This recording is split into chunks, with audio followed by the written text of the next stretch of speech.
오늘도 성령 받고 여러분이 기도할 때 응답받는 은혜의 밤 되실 수 있기를 축복합니다. 오늘 하나님의 말씀을 중심으로 해서 바울의 1년 6개월이라고 하는 제목으로 하나님 말씀 증거하도록 하겠습니다. 바울은 이제 2차 선교 여행의 막바지에 접어들었습니다. 막바지에 접어들어서 고린도라고 하는 지역에서 가장 오랜 시간 머물면서 선교 사역을 감당했습니다.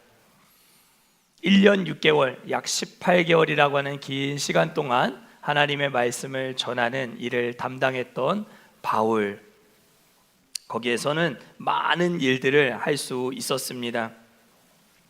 그리고 바울은 고린도에 머물며 유대인의 회당 가까이에 위치했던 디도 유스도라고 하는 청년의 집에 고린도 교회를 세우게 되었고, 고린도에서 성경도 그가 쓰게 됩니다.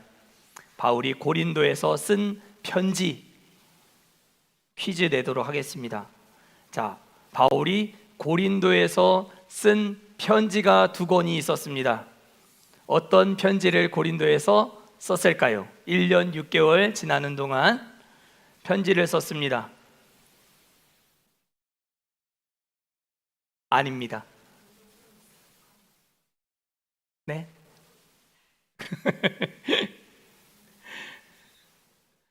고린도에서 쓴 두 개의 편지는 이미 2차 전도여행하면서 거쳐왔던 도시들 가운데 하나였던 데살로니가 교회를 향한 편지를 이 고린도에서 1년 6개월을 머물면서 교회도 세우고 복음도 전하고 또 유대인들과 함께 싸우기도 하고 또 성경을 기록하였습니다. 데살로니가 교회를 향한 전서, 후서. 그래서 성경에 남아있는 바울의 13권의 바울 서신 가운데 가장 빠른 시간 안에 가장 최초에 쓴 편지다라고 일컬어지는 책이 데살로니가 전서, 후서이기도 하고, 또 어떤 학자들은 갈라디아서를 먼저 썼다라고 주장하기도 하기 때문에 갈라디아서와 데살로니가 전후서가 가장 바울의 서신 13권 중에 가장 빨리 작성된 책이었다, 이렇게 이야기하는 사람들이 있습니다. 중요한 사실은 바울이 이렇게 2차 전도여행을 하고 있는 고린도에 머문 1년 6개월이라고 하는 시간 속에 많은 일들을 감당했었다라고 하는 것을 우리가 기억하는 것이 중요합니다. 그 바쁘고 분주한 상황 속에서도 성경을 썼던 바울, 여러분들이 바쁘다 하는 것은 다 핑계인 줄 믿습니다. 하나님의 사역을 감당함에 있어서 바쁘다는 건 다 핑계입니다. 바울은 두드려 맞고 또 죽을 뻔하고 유대인들과 계속 싸우면서도 성경을 써내려가는 이런 열정을 우리에게 보여줍니다. 그가 그렇게 할 수 있었던 이유는 하나님의 주신 말씀을 액면 그대로 마음으로 믿고 받아들인 사람이었기 때문이었음을 우리가 알 수 있습니다. 우리 지난 강해 시간에 살펴보았던 18장 10절 말씀, 우리 하나님께서 바울에게 밤중에 환상 중에 말씀하신, 직접 하나님이 말씀하신 내용인데요, 우리 10절 말씀 같이 한번 다시 읽겠습니다. 시작. 내가 너와 함께 있음에 어떤 사람도 너를 대적하여 해롭게 할 자가 없을 것이니 이는 이 성 중에 내 백성이 많음이라 하시더라. 아멘. 자, 여기서 이 성 중에 내 백성이 많다라고 했을 때 내 백성은 누구를 가리킨다고 했죠?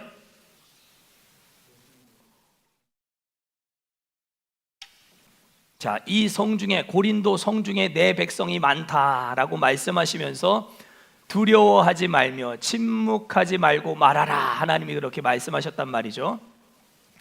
여기서 말하는 내 백성은 1차적으로는 고린도 성 안에 하나님이 구원하시기로 작정한 불신자들을 가리키겠다라고 우리가 이해할 수 있지만, 문맥으로 보았을 때는 아마도 여기 있는 이 내 백성이라고 한 사람들은 바울을 대적하여 바울을 해롭게 하는 사람들로부터 바울을 지켜내는 동역자들을 하나님이 그 성 중에 미리 심어 놓으셨다. 동역자들을 내가 그 고린도 성 안에 세워 놓으셨다. 그러니까 그들과 함께 침묵하지 말고 두려워하지 말고 복음을 말하라 하는 귀한 사명을 하나님이 주신 것이다. 우리가 그렇게 이해할 수 있다 했습니다. 바울은 이 하나님이 주신 말씀을 철석같이 믿고 1년 6개월 동안 최선을 다해 사역을 감당하였던 것입니다. 하나님은 로마에서 쫓겨나 고린도까지 오게 된 브리스길라 아굴라 부부도 만나게 해주셨고, 그렇죠? 고린도에 딱 도착했는데 로마로부터 막 쫓겨나서 와 있었던 브리스길라 아굴라 부부가 먼저 와서 바울을 만날 것을 준비하고 있었어요. 그들은 똑같은 텐트 만드는 직업을 가지고 선교 사역의 물질적인 재정적인 어려운 부분들을 같이 충당해 나갈 수 있는 하나님 붙여주신 귀한 동력자였습니다. 그리고 저기 베레아와 데살로니가에 두고 왔던 파송했던 실라와 디모데가 다시 오게 되면서 이 고린도에서 선교 사역에 합류를 하게 되면서 1년 6개월이라고 하는 시간 동안 또 선교 사역에 탄력을 받게 되고, 또 회당 옆에 집을 가지고 있었던 디도 유스도라고 하는 사람을 만나서 그의 집을 빌려서 고린도 교회가 세워질 수 있도록 했고, 또 유대인 회당 장 중에 그리스보라고 하는 사람과 그에 속한 모든 가족들이 예수를 믿기로 하고 변화되고 회심하고 침례를 받게 되는 그런 놀라운 일들이 이 고린도 1년 6개월이라고 하는 시간 속에서 벌어졌다라고 하는 걸 우리가 알게 됩니다. 하나님의 말씀을 신뢰했던 한 사람의 힘이 이렇게 큰 것입니다. 여러분들, 하나님 주시는 약속의 말씀이 있으십니까? 여러분들은 요즘 무슨 말씀을 내 말씀으로 붙들고 살고 계십니까? 새벽에 주시는 말씀입니까? 주일에 주신 말씀입니까? 수요일에 혹은 금요일에 주시는 말씀입니까? 여러분들 듣고 그냥 흘려보내지 마시고 여러분들 마음에 한 말씀이라도 꼭 마음 깊이 새기시고 그 말씀을 붙들고 살아야 바울과 같이 1년 6개월이라고 하는 긴 시간 동안 사명을 감당할 힘이 거기로부터 나오게 된다라고 하는 것을 여러분들이 꼭 기억하실 수 있기를 축복합니다. 하나님이 제가 강남에서 사역하고 있을 때 통영으로 인도하실 것을 결정하시고 제가 기도하면서 목회를 준비하고 있을 때 제게 선명하게 주셨던 하나님의 말씀이 있었습니다. 제가 한 번도 설교 중에 말씀드리지 않았던 것 같은데 제 카카오톡 프로필에 올려둔 예레미야 20장 7절 말씀, 그 말씀 제가 기도하면서 받은 말씀이었습니다. 주께서 나보다 강하사 이기셨으므로, 주께서 나보다 강하사 이기셨으므로, 이 말씀을 제가 받고 여기 통영에 내려오게 된 것입니다. 지금도 저는 그 말씀을 굳게 마음속 깊이 새기고 붙들고 목회를 하고 있는 중입니다. 예레미야 20장의 배경은 다음과 같아요. 남유다라고 하는 나라가 몰락해가고 멸망해가고 있는 시점 속에 대제국이 두 개가 있었어요. 하나는 바벨론이었고 하나는 이집트였습니다. 몰락해가고 있는 남유다 상황에서 어디다 손을 내밀어 이 강대국의 힘을 빌어 이 위기를 타개해 나가야 될까 고민하고 있었을 그때에 바벨론의 손을 내밀어야 되나 이집트의 손을 내밀어야 되나 이렇게 갈팡질팡하고 있는 백성들 앞에 서서 예레미야는 하나님으로부터 주신 말씀을 받아서 그 말씀을 선포하는 말씀 사역자로, 목회자로 부름을 받게 되었습니다. 예레미야는 하나님 주신 말씀이지만 백성들을 불편하게 하는 말씀이었기 때문에 그 말씀을 전하면서 백성들로부터 큰 고난과 고초를 당하게 됩니다. 감옥에 갇히기도 여러 번 갇히게 되고 또 맞기도 많이 맞고요. 그래서 고통에 신음하고 있는 많은 상황들이 누적되고 있는 찰나에 이제는 사역지를 버리고 도망가야 되겠다, 이제는 내 마음대로 살아야 되겠다라고 하는 한쪽 마음에는 도망치고자 하는 마음이 불쑥 올라와 있는 상황이었고, 또 한쪽 마음에서는 그래도 하나님 내게 주신 사명의 자리이니 지켜야 되겠다라고 하는 이 두 마음이 역사하고 있었을 그때에 하나님이 예레미야의 입술을 통해서 고백하게 하신 내용이 바로 예레미야 20장 7절, 제가 그때 통영에 내려오면서 받은 하나님의 말씀이었습니다. 이렇게 기록되어 있어요. 여호와여, 주께서 나를 권유하심으로 내가 그 권유를 받았사오며 주께서 나보다 강하사 이기셨으므로 내가 조롱거리가 되니 사람마다 종일토록 나를 조롱하나이다. 좀 좋은 말씀 주시면 좋을 텐데, 맞죠? 주께서 나보다 강하사 이기셔서 뭐 하시겠다는 거예요? 나를 조롱거리로 만드시고 날마다 사람들 앞에 조롱거리가 되게 하시겠다, 이런 말씀을 제게 주신 거예요. 마음 한편으로는 불편하기도 하죠. 사람들 앞에서 내가 조롱거리가 된다고? 그러나 절대로 조롱거리로만 끝나지 않게 하실 것이다. 사명이 너의 그 본능을 이기게 만들 것이다. 하나님은 그렇게 말씀해 주셨습니다. 그래서 예레미야는 두 마음으로 복잡한 심경으로 어려움을 당하고 주께서 나를 이기셔서 나로 사람들 앞에 조롱거리가 되게 하신다 할지라도 그는 이렇게 고백하고 있는 거예요. 그 20장 7절 그 다다음 구절인 9절 말씀이 이렇게 되어 있어요. 내가 다시는 여호와를 선포하지 아니하며 그의 이름으로 말하지 아니하리라 하면 나의 마음이 불붙는 것 같아서 골수에 사무치니 답답하여 견딜 수 없나이다. 내 마음에 불이 있으니, 이 불, 하나님 주신 사명이 있으니 내가 다시는 여호와의 이름으로 말하지 아니하리라, 내가 다시는 여호와의 이름을 전하지 아니하리라 결심을 해도 그 마음에 있는 그 불이 불처럼 일어나서 사명이 내 쉬고 싶은 본능, 놀고 싶은 본능, 떠나고 싶은 본능, 도망가고 싶은 그런 본능을 이기게 만들 것이다 라고 하는 하나님의 말씀이 예레미야에게도 임했고, 통용을 고백하고 있던, 고민하고 있던 제게도 하나님이 이 말씀을 주셨더라 하는 것입니다. 하나님은 사명을 붙들고 하나님 말씀을 진짜 액면 그대로 믿는 자의 삶 가운데 육신의 정욕을 이기게 하시는 놀라운 능력을 주시는 분임을 여러분들이 꼭 믿으실 수 있기를 축복합니다.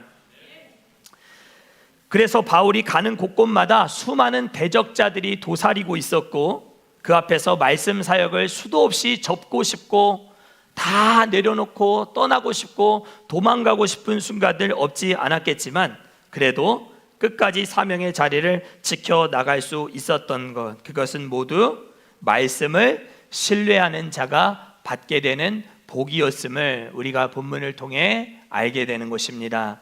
사랑하는 성도 여러분, 여러분들에게도 약속의 말씀이 있으셔야 됩니다. 내 인생 말씀이 있어야 됩니다. 여러분들 인생 말씀이 있으십니까? 진짜 있으십니까? 탁 붙들고 누가 뭐라 해도 콕 찌르면 내 인생에 주신 약속의 말씀 탁 나올 수 있는 그 말씀이 여러분들에게 있어야 그 말씀을 신뢰하는 힘 가지고 여러분들 삶에 닥쳐오는 큰 물과 파도를 이겨내는 복된 삶이 될 수 있다라고 하는 것 기억하실 수 있기를 축복합니다. 오늘 본문 속에서는 이 고린도에서의 1년 6개월의 사역 가운데 가장 마지막 순간에 발생했던 세 가지 사건을 중심으로 해서 한 가지 우리 함께 살펴보며 은혜를 나누고 말씀을 맺고자 합니다. 첫 번째 사건은 바울이 유대인들에 의해서 붙잡힌 바 되어 아가야의 신임 총독이 된 갈리오라고 하는 사람 앞에 그의 법정에 서게 되는 이 사건이 오늘 본문 속에 기록되어 있습니다. 평소 바울의 선교 사역을 못마땅하게 여기고 있었던 많은 유대인들은 이 바울을 공격하였습니다. 헬라어로 카텝히스테미라고 번역되어 있는 일어나 대적하다라고 하는 12절의 말씀은 쇄도하다, 막 축구 선수가 공을 몰고 상대편 골대를 향해 달려가는 걸 쇄도한다라고 하잖아요. 그죠? 쇄도하는 모습, 또 공격하는 모습으로 바울을 사로잡아 법정에 세우게 되었다라고 하는 것을 12절이 밝혀주고 있는데요. 유대인들은 일치단결하여 평소 눈의 가시와도 같았던 바울의 선교 사역을 이제 멈춰야 되겠다라고 생각하고 바울을 붙잡아 법정으로 끌고 가게 됩니다. 그리고 그 일의 주동자가 누구였는지 본문 17절이 우리에게 보여주고 있습니다. 모든 사람이 회당장 소스데네를 잡아, 이렇게 되어 있죠. 그러니까 바울을 잡아서 갈리오의 법정에 세우는 일에 주동자 역할을 했던 사람이 소스데네라고 하는 유대교 회당의 한 회당장이었다라고 하는 것을 알 수 있습니다. 그러니까 우리가 앞서 보았던 18장 8절에서 하나님을 경외하고 또 회당장으로 쓰임받았던 그리스보라고 하는 사람도 있었는가 하면, 고린도에는 소스데네라고 하는 회당장도 있었기에 많은 유대인들이 몰려 살고 있었던 곳이 고린도였겠다라고 하는 생각을 우리가 금방 해볼 수 있는 것이죠. 소스데네는 갈리오가 신임 총독으로 부임하는 이때를 기다렸다는 듯이, 이때야말로 절호의 기회다라고 생각하고 바울을 붙잡아 법정에 세우게 된 것입니다. 그러나 바울보다 먼저 법정에 도착한 이가 있었습니다. 바울보다 먼저 법정에 도착한 이 누구였을까요? 그분은 바로 바울에게 앞서 두려워하지 말며 침묵하지 말고 말하라 라고 말씀하셨던 하나님이 그 법정에 바울이 끌려오기 전에 먼저 그 자리에 와 계셨다라고 하는 것을 오늘 본문 13절, 14절 말씀을 통해 우리가 알 수가 있습니다. 우리 14절과 15절, 14절, 15절 같이 읽도록 하겠습니다. 시작.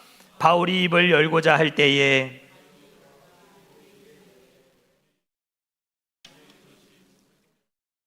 불량한 행동이었으면 내가 너희 말을 들어주는 것이 옳거니와, 만일 문제가 언어와 명칭과 너희 법에 관한 것이면 너희가 스스로 처리하라.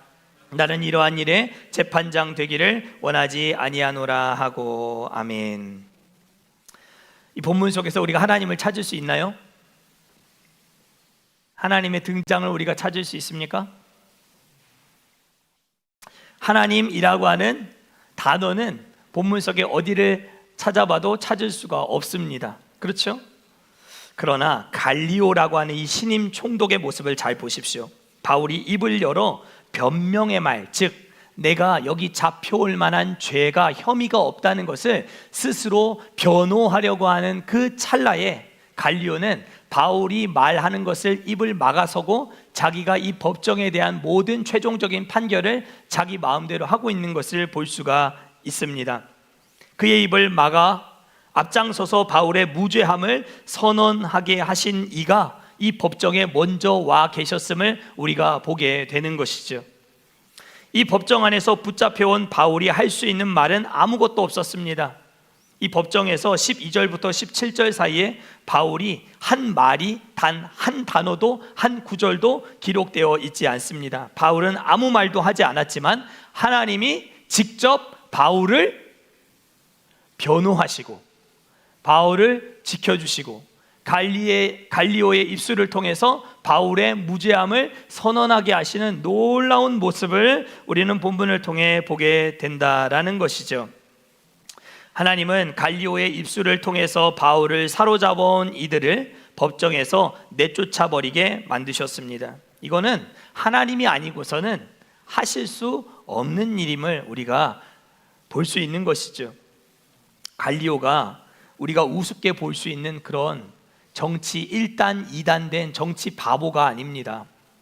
로마의 가장 최고의, 로마 제국이 낳은 가장 최고의 철학자라고 하면 세네카라고 하는 사람을 꼽을 수가 있는데, 그는 로마 황제 네로의 가정교사였습니다. 그런데 이 세네카의 친형이 바로 오늘 본문에 등장하고 있는 갈리오라고 하는 사람이었습니다. 갈리오는 동생 세네카와 함께 로마 제국에서 아주 단단하고 아주 견고한 권력을 기반으로 정치를 하고 있던 유능한 정치가였습니다. 그는 주후 51년 6월경에 이 고린도로 와서 아가야의 총독이 된 것이죠. 그런데 이 바울을 못마땅하게 여기고 있었던 이 고린도 안에 살고 있었던 많은 유대인들을 중심으로 해서 소스데네라고 하는 이 회당장은 지금이야말로 이 바울의 선교 사역에 이제 종지부를 찍을 때이다, 이 바울을 드디어 잡아 넣을 수 있는 절호의 기회다라고 생각했던 이유가 있는 것이죠. 그 이유가 무엇인가 하면, 갈리오가 신임으로 총독 부임하게 되면 많은 백성들로부터 신임을 받아야 하고 많은 유대인들로부터 존중과 존경을 받아야 되는, 한마디로 표를 받아야 되는 그런 상황이 이 갈리오 신임 총독의 상황이었다는 거예요. 백성들의 표를 받아야 되는 상황인데 지금 갈리오가 어떻게 행동하고 있죠? 고린도에 있는 유력한 자들, 힘을 가지고 있는 이 유대인들을 내쫓아버리고, 법정에서 내쫓아버리고, 심지어 회당장 소스데네가 그 주변의 사람들로부터 돌에 맞고 또 이렇게 고통당하고 있는 것을 다 지켜보고 있으면서도 아무런 조치를 하지 않는 이 갈리오의 모습을 오늘 본문이 보여주고 있지 않습니까? 이것은 하나님이 그 법정에 계시지 않았더라면 절대로 일어날 수 없는 일이었겠다라고 하는 걸 우리는 알 수 있는 것이죠. 갈리오는 유대인들의 고소 고발의 내용을 다 듣고 피의자로 잡혀온 바울의 말도 한번 들어보지 않은 채 유대인들을 법정에서 다 내쫓아 버렸습니다. 그것은 법정에 바울보다 먼저 찾아오신 바울의 진정한 변호사 되신 하나님이 그곳에서 역사하고 계셨기 때문입니다. 사랑하는 성도 여러분, 여러분들도 무고한 일을 당하거나 억울한 일을 만나거나 나는 아무 잘못이 없는데 해코지를 당하거나 그래서 잠 못 드는 밤을 보내는 경우들이 있지 않으십니까? 내 의도는 그런 것이 아니었는데 오해를 불러왔고 어떤 말이라도 좀 지혜롭게 해서 이 오해를 빨리 좀 풀었으면 좋겠는데 뜻대로 잘 되지 않는 그런 순간들 있으실 것입니다.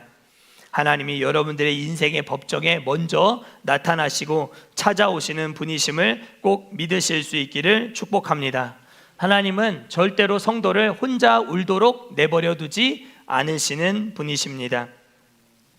지금 제2기 삶이 변화되는 목자 훈련 학교가 진행되고 있고 거기엔 5명의 아주 훌륭하고 탁월한 우리 예비 목자들이 훈련을 잘 받고 계십니다. 어제까지 6주차를 잘 마무리하고 이제 7주차, 거의 이제 막바지에 접어들어가고 있는 순간인데 목요일 저녁마다 함께 만나서 우리 5명의 목자들과 함께 은혜를 나누는 시간이 얼마나 기대가 되고 얼마나 좋은지 모릅니다.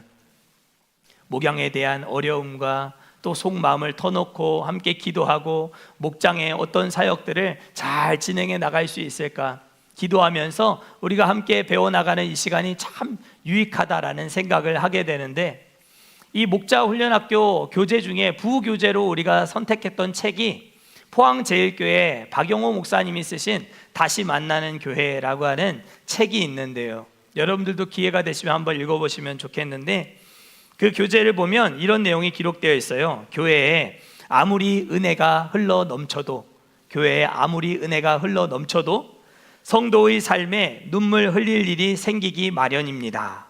좋은 교회는 모든 슬픔과 고통에서 면제될 것을 약속하는 교회가 아니라 아플 때 함께 울어줄 수 있는 교회입니다.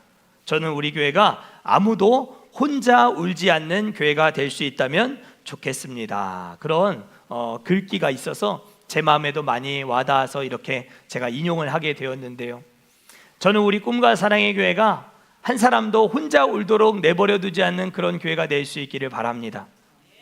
슬프고 어렵고 억울한 일 당하고 원통한 일 당하면 여러분들 가까이 다가가서 조금 더 깊이 관심 가져주시고, 울고 있으면 같이 울어도 주시고 위로해 주시고 따뜻하게 보듬어 주시고 챙겨주실 수 있는 그런 저와 우리 모두가 될 수 있기를 바랍니다.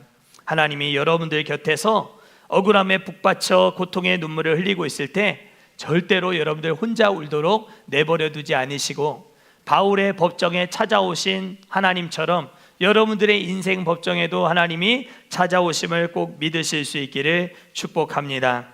두 번째, 우리는 바울의 이 2차 전도 여행을 마무리하며 2가지 중요한 일을 하고 있음을 본문 속에서 확인하게 됩니다.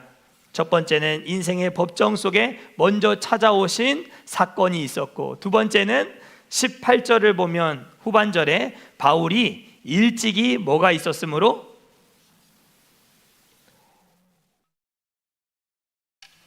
18절에 바울이 일찍이 서원이 있었으므로 이렇게 되어 있죠. 서원이 있었기에 겐그레아라고 하는 곳에서 머리를 깎았다, 그렇게 기록되어 있습니다. 바울은 고린도에서 가장 가까운 항구 도시로 이동합니다. 이제 집으로 돌아가야 되니까. 수리아 안디옥으로 돌아가야 되는 상황이니까 1000km나 넘는 많은 먼 거리를 한 번에 갈 수 없어서 에베소를 들러야 될 계획을 가지고 겐그레아라고 하는 항구에서 이제 배를 타고 떠나게 되는 것입니다. 고린도에 1년 6개월의 사역을 마무리하게 되는 이 중요한 순간에 겐그레아 항구에 도착한 바울은 일찍이 서원이 있었기 때문에 이곳에서 갑자기 머리를 깎았다라고 기록되어 있어요. 자, 여러분들, 겐그레아 항구에서 바울이 머리를 깎았다라고 하는 이유를 굳이 이 중요한 순간에 이 18절에 기록해 두고 있는 이유가 무엇이겠습니까? 왜 이런 구절을, 머리를 깎았다는 이야기를 여기다 왜 굳이 기록을 해 두었겠습니까?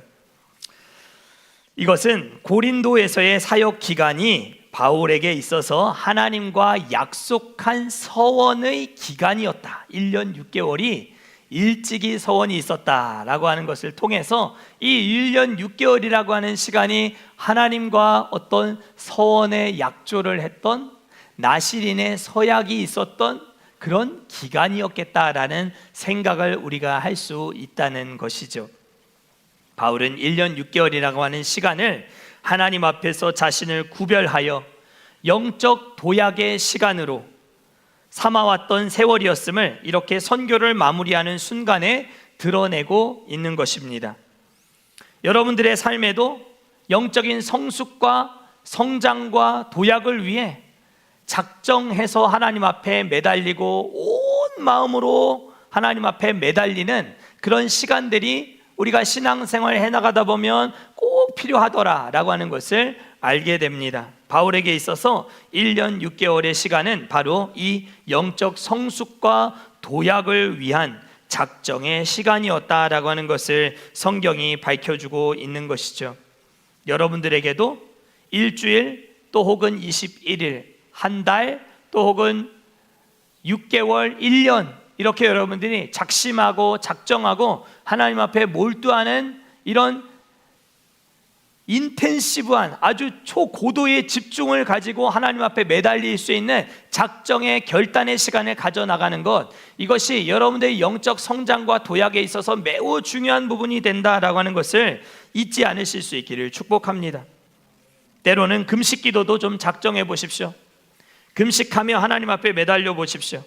작정 기도도 해보시고 릴레이 기도도 해보시고 필요하면 1000번제도 하나님 앞에 작정해 보시고 노방전도 관계전도 안 되면 하루에 한 번 내가 교회 마당들은 꼭 밟겠다, 마당들 와서 밟고 돌면서 기도하겠다, 운동하는 시간 교회 와서 내가 예배당 들어와서 기도하고 한 바퀴 돌면서 기도하고 가겠다, 작심하고 결심하고 하나님 앞에서 내 삶의 루틴을 하나님이 기뻐하시는 것으로 맞춰가려고 하는 노력과 의지가 너무 중요하더라 하는 것을 오늘 이 선교 사역을 마무리하고 있는 순간에도 강조하고 있다는 것, 우리가 기억해야 할 것입니다. 여러분들은 지금 여러분들의 영적 성숙과 도약을 위해서 어떤 노력을 다하고 계십니까? 하나님이 여러분들의 인생에 주신 레마의 말씀은 무엇이고, 여러분들은 하나님께 온 마음과 정성을 쏟고 결심하기 위해서 어떤 작정을 통해서 하나님 앞에 나아가고 계십니까? 오늘이 될 수도 있고 내일이 될 수도 있고, 여러분들의 삶에 그런 시간이 꼭 확보될 수 있기를 축복합니다. 바울이 겐그레아 항구에서 배를 타고 이제 본부로 돌아가는 그 순간 머리를 깎으면서 그의 마음에 어떤 감정이 들었겠습니까? 지난 1년 6개월 동안 포도주를 마시지 않고 머리에 삭도를 대지 않고 시체를 가까이 하지 않는 이 나시렌의 서원을 잘 지켜나가는 것, 바울의 삶에 있어서 굉장히 어려운 일이었을 것입니다. 왜냐하면 포도주는 그때 당시에 음료수와 같은 것이었기 때문이에요. 지중해는 지금도 그렇지만 물이 굉장히 좋지 않거든요. 석회질의 물을 빵과 함께 먹는 것은 굉장히 곤욕스러운 일이었을 것입니다. 우리가 치킨 먹으면 뭐 먹어요? 맥주라고 하시면 진짜 곤란합니다. 치킨과 같이 먹는 것은 콜라여야 합니다. 그렇죠. 치킨과 같이 먹는 건 콜라이듯이 당시 고린도에 살고 있었던 많은 사람들은 빵과 함께 포도주를 마셨던 거예요. 그런데 1년 6개월을 지나는 동안 바울은 포도주를 마시지 않았던 거예요. 그러면서 이제 배 타고 본부로 돌아가는 순간 머리를 깎으며 지난 1년 6개월 동안 그 힘들고 고통스러운 세월 가운데 하나님 나와 함께 해주셨던 일들을 생각하며 그가 얼마나 하나님 앞에 감사를 드렸을까. 사랑하는 성도 여러분, 작심이 3일이라도 작심 3일을 10번 하면 한 달이 됩니다. 맞죠? 작심 3일도 10번 하시면 됩니다. 작심 3일 10번 했는데 못하면 보름이라도 하면 되지 않겠습니까? 여러분들 의지가 약하고 하나님 앞에서 약속하신 것을 잘 지키지 못하고 서운한 것들을 서운한 대로 잘 이행하지 못하는 그런 연약한 부분들이 왜 없겠습니까? 그러나 그럼에도 불구하고 우리는 또 결심하고 또 결단하고 하나님 앞에 갈 때까지 계속 작심 3일 하다가 가는 거예요. 1년 6개월 바울이 결심하고 하나님 앞에 매달려서 서원하고 하나님 앞에 선교 사역 감당했던 것처럼 내 육신의 정욕, 안목의 정욕, 이생의 자랑 다 내려놓고 하나님 앞에 집중해 나가는 그런 시간들 여러분들의 삶 가운데 꼭 회복될 수 있기를 바랍니다. 마지막으로 바울이 했던 일, 에베소까지 와서 브리스길라와 아굴라 이 부부를 에베소에 남겨두고 이제 고국으로 돌아가는 일이었음을 우리가 보게 됩니다. 우리 본문 말씀 18절 말씀 같이 다시 한번 읽겠습니다. 시작. 바울은 더 여러 날 머물다가 형제들과 작별하고 배 타고 수리아로 떠나갈새 브리스길라와 아굴라도 함께 하더라. 바울이 일찍이 서원이 있었으므로 겐그레아에서 머리를 깎았더라. 19절 제가 읽습니다. 에베소에 와서 배 타고 이제 에베소까지 온 것입니다. 그들을 거기 머물게 하고, 여기서 말하는 그들은 누굴까요? 앞서 나오고 있는 브리스길라와 아굴라 이 부부입니다. 우리는 생각하기를 고린도에서 선교에 부족한 자금만 충동하기 위해서 이렇게 충원하기 위해서 충당하기 위해서 브리스길라와 아굴라가 이렇게 열심히 일한 사람이었겠구나라고만 생각할 수 있겠지만 그것이 아니었습니다. 바울의 1년 6개월 뭘 하는 시간이었는가? 사람을 빚어내는 시간이었음을 이렇게 본문이 말하고 있는 것입니다. 브리스길라 아굴라가 처음 이렇게 바울과 고린도에서 만나게 되고 1년 6개월이라고 하는 시간을 지나면서 에베소에 남겨두고 떠날 수 있을 정도로 에베소 교회의 성도들을 돌보는 일에 부탁을 할 수 있을 정도로 영적 성숙과 성장을 할 수 있도록 도왔던 1년 6개월의 시간, 바울이 누구에게 집중했는가? 두 사람에게 집중한 시간이었음을 우리가 본문을 통해 확인하게 되는 것입니다. 예수님이 하실 수 있다면 많은 사람들 제자로 삼으실 수도 있었겠지만 마지막 남겨진 11명의 제자에게 예수님이 집중하셔서 사역을 하셨던 것처럼 바울도 1년 6개월이라고 하는 시간 동안 많은 사람들 주변에 있었지만 브리스길라, 아굴라 이 두 사람에게 자신의 혼신의 힘을 다하여서 양육과 훈련을 거듭하여 에베소 교회를 맡길 수 있을 정도의 어떤 영적인 수준을 이끌어내는 일에 바울이 온 마음과 정성을 다하였음을 오늘 성경이 우리에게 보여주고 있는 것이죠. 건강한 교회 공동체는 어떤 곳인가? 사람이 사람을 낳는 곳이어야 한다라고 하는 걸 우리는 마지막 세 번째 사건을 통해 배우게 되는 것입니다. 사랑하는 성도 여러분, 지금 여러분들은 누구를 낳고 계십니까?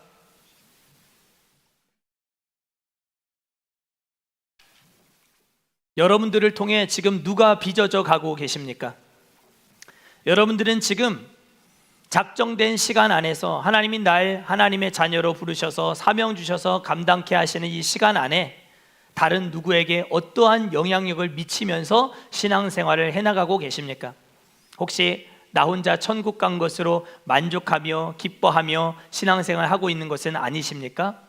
너무 내 위주로, 너무 내 인생만 바라보고 너무 나만 바라보고 신앙생활을 하고 있는 것은 아니십니까? 바울이 브리스길라, 아굴라 이 두 사람에게 혼신의 힘을 다하여서 모든 에너지를 다하여 이 두 사람이 한 교회를 담당할 수 있을 정도의 영적인 분량을 가진 사람들로 성장해 나갈 수 있도록 도왔던 것처럼, 여러분들도 여러분들 아닌 다른 누군가에게 그런 영적인 영향력을 미칠 수 있는 그런 하나님의 사람들 될 수 있기를 축복합니다. 결국 사람은 사람을 남겨야 합니다. 자, 저를 따라 하실까요? 성도는 좋은 성도를 낳아야 합니다. 목사는 좋은 성도를 낳아야 하고, 성도도 좋은 성도를 낳아야 합니다. 여러분들이 출산하라는 거 아니겠죠? 여러분들이 여러분들을 통해서 여러분들 때문에 신앙이 견고해지고 더 하나님과 가까워지게 만드는 그런 삶을 여러분들이 꼭 살아가 하나님 앞에 칭찬받는 저 우리 모두 될 수 있기를 축복합니다.